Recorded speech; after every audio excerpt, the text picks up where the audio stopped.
when we do meditate together or when you're on your own is to always make sure that at least one of the shin bones is supported on the earth. So if they're both floating off of the ground, to find props, blankets, or blocks or bolsters so that you have at least one shin bone supported. That's the first point of this posture, is lower body supported on the earth, particularly shin bones. The second piece is that knees should be lower than the frontal hip points. If that's not the case for you, you'll want to sit up higher on a block or on a blanket. And you keep boosting yourself up until the sit bones support the pelvis in such a way that the thigh bones slide down towards the ground so that the knee points are lower than the hips. Yeah. What that's going to do is encourage an anterior rotation in the pelvis, meaning that the pelvis is rolling forward, meaning that the pubic bone is lower than the sacrum. Does that make sense?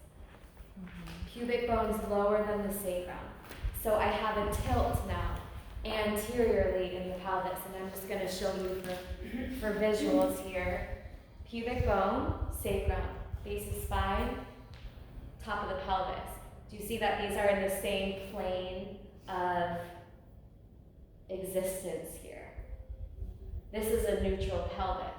So when people say tuck the tailbone, what they're asking you to do is take a posterior tilt, a tilt backwards with the pelvis, so that the sacrum's all of a sudden lower now than the pubic bone. So anytime the pelvis is moving down on the back side, it's rolling up on the front side. That's reciprocal inhibition. So here's posterior tilt. Sacrum's lower than pubic bone. Posterior is the back body. Anterior tilt, I'm rolling the pelvis forward.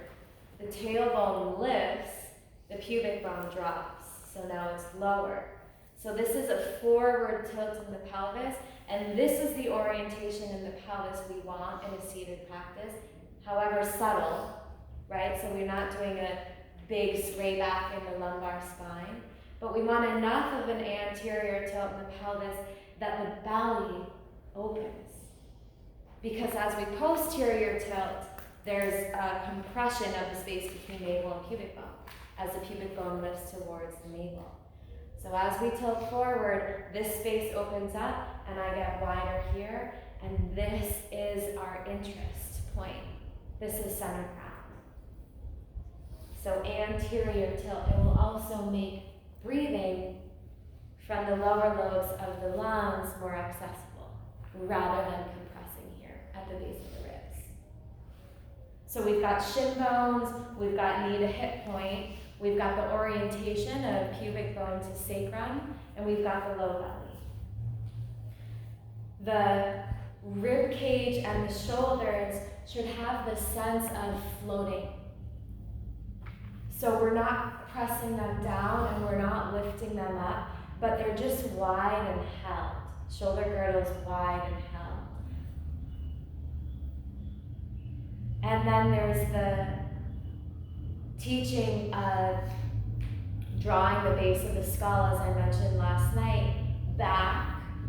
So it's right on top of the shoulder girdle and then up. So you're lifting from the base of the skull, which means you'll get this really subtle slope from the third eye down towards the heart.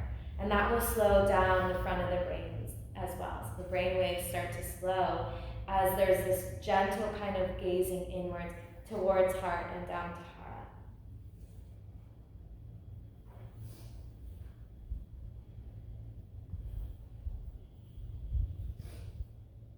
And there's just the way in which you set up the architecture of the shape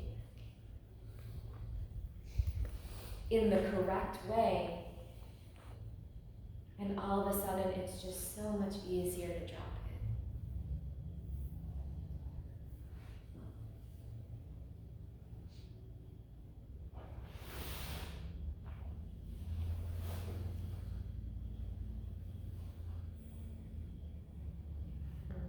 positioning of the hands options are resting on the thighs or knees. Or you can practice Hara Mudra. So one hand cups the other and the thumb points touch. And the suggestion I'll offer is that you're intentional about which hand is being held. So the left hand is the feminine hand. The left side of the body is the feminine. It's the lunar, it's the soft, receptive, it's the yin side. If that side of you is needing more support, then the masculine side comes and holds it, and it brings in its yang energy to support it. If the reverse is true and you're feeling like very angsty or aggressive or overactive, then the right hand exists at Hara with the feminine, soothing, supportive left.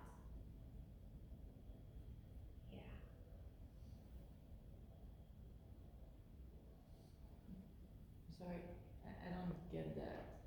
If